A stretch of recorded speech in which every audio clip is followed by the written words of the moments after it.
அனைவருக்கும் வணக்கம். நான் வவுனியாவில் இருக்கிறேன். என் சொந்த இடம் வவுனியா.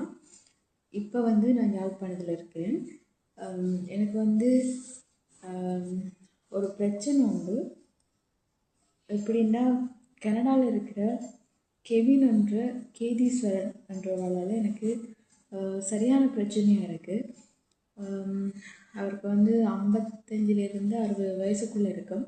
அவர் எப்படின்னா என்னை பிளாக்மெயில் பண்ணிகிட்டே இருக்கார். அவரை எனக்கு ஒரு 1 இயருக்கு முதல் தான் தெரியும். அவர் எப்படின்னா என் ஃப்ரெண்ட்ஸ் எனக்கு தெரிஞ்சவங்க மூலமாக தான் அவர் எனக்கு அறிமுகமானவர். மணிப்பாயில் இருக்கிற ஜாது கபில் என்றவங்களால் தான் எனக்கு அவர் அறிமுகமானவர். அவர் எப்படின்னா அவர் என்னோட பழகி அந்த டைமில் அவர் போதைப் பொருளை பாவிக்கிறதுக்கான தூண்டுதலை எனக்கு தந்து அதை பாவிக்க வச்சு அதில் நான் கொஞ்சம் அடிக்ட் ஆகியிருந்தேன். ஐஸ் தூள் அப்படியான விஷயங்களை நான் கொஞ்சம் அடிக்ட் ஆகியிருந்து இப்போ நான் வெளியே வந்துட்டேன். அப்படி வெளியே வந்தும் அவர் என்ன இப்பையும் அதுக்குள்ளே இன்வால்வ் ஆக்கி கொண்டு இருக்கிறாரு. அவர் அந்த ஐஸ் அது எல்லாத்தையும் எனக்கு அதை யூஸ் பண்ண வச்சு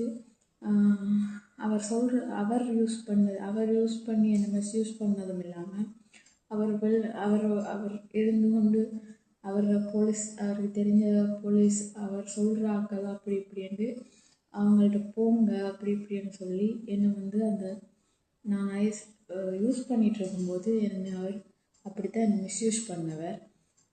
நான் இப்போ அதிலிருந்தெல்லாம் தெளிஞ்சு அதெல்லாம் விட்டு நான் வெளியே நிம்மதியாக வாழணும்னு யோசிக்கக்குள்ள அவர் என்னை இப்போ விடுறாருல்ல.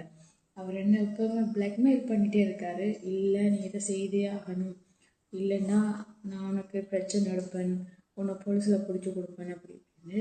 நான் இப்போ ஃபுல்லாகவே வெளியில் வந்துட்டேன். நான் இப்போ என்னால் என் உடம்பு செக் பண்ணுறதுன்றா கூட செக் பண்ணலாம். நான் எதையுமே யூஸ் பண்ணுறதில்ல. நான் அதுலேருந்து வெளியே நான் அமைதியாக நிம்மதியாக வாழணும்னு யோசிக்கிறேன். ஆனால் என்னை அவர் விடுறாருல்ல. அவர் ஒரே டார்ச்சர் பண்ணிகிட்டே இருக்கார். அங்கே போ, இங்கே போ, போலீஸ்கிட்ட போ, இதை யூஸ் பண்ணு அப்படி இப்படின்னு நான் ஒரே டார்ச்சர் பண்ணிகிட்ருக்காரு.